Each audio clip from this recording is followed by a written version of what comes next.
అందరికి hi friends. Current పోయి చీకటి ఉన్నది. టమాటా చారు అండిన ఇవ్వాలి నేను. అందరికి అన్నాలు ఎత్తారమ్మంట. అన్నాలు తినేది రండి. అన్నాలు ఎత్తాను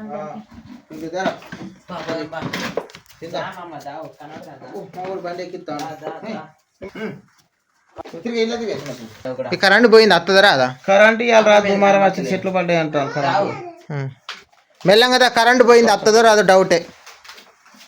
పుల్లు దుమారం వచ్చిందండి అప్పుడు గాలితో పుల్లు దుమారం వచ్చింది, మెరిసింది. వర్షం మనకి బాగా ఎటు పడ్డదు. వర్షం అటు నారకి ఎటు పడ్డది అట. అందరు చేతులు కడుక్కోండి అన్నాలు ఎత్తాను. ఎప్పుడు చూస్తాను చెప్పని తినాలి ఇంతసేపు ఎప్పుడు చేయగలుగుతాను చూస్తాను. ఎప్పుడు ఆకలిగా అమ్మమ్మ బాగా ఆకలి బాగా అవుతుంది చేస్తాను. అట్లా ఎందుకంటా నువ్వురా నిన్నే అన్నావు కదా ఊకనద్దు ఊకనద్దు. నేనే మళ్ళీ మళ్ళీ నొల్లి పెట్టుకోకుండా అయిపోయింది. అత్తాను ఇక చెప్తాను అన్న.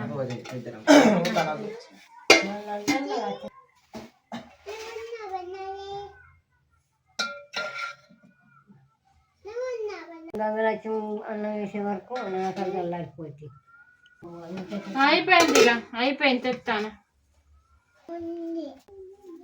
వంట తెచ్చిన చూడు తిని మామయ్య. మామయ్య కూర ఎట్లున్నది? రంజిత్ కూర ఎట్లున్నది?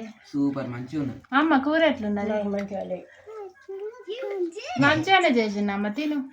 మళ్ళీ మైందమ్మ నేను ఇట్లా చూడ ఇక ఎప్పుడు కోడిగుడు నీస్ అంటే అయితే అమ్మ కంటే ఎక్కువ తెద్దాం ఒకటి. తింటది ఎండాకాలం కాబట్టి నీసు తింటది. అయితే నీకు మంచిగా లేదన్నాడు కాదు, నాకు కోడిగుడ్డు బీడిగుడ్డు అయితే మంచిగుంటుంది అన్నాడు. మంచుకున్న కూరల్ని చెడ్డగున్నదంటే చూసేటోళ్ళు కూడా మంచిగా అనిపించదు. ఇప్పుడు నీకు కోడిగుడ్డు తినబుద్ధి అయితే అన్నది కానీ తినబుద్ధి అయితే మరి అట్లా అనాలి. కోడిగుడ్డు నీకు కూర మంచిగానే ఉన్నది కానీ ఇన్నాళ్ళు నీసు తినేదాన్ని కాబట్టి కోడిగుడ్డు కొట్టాల్సి అమ్మ పోయి కోడిగుడ్డు తెస్తా. తిన అదే ఈ అన్నం తినకపోతే అన్నం మీద పోతానుగా.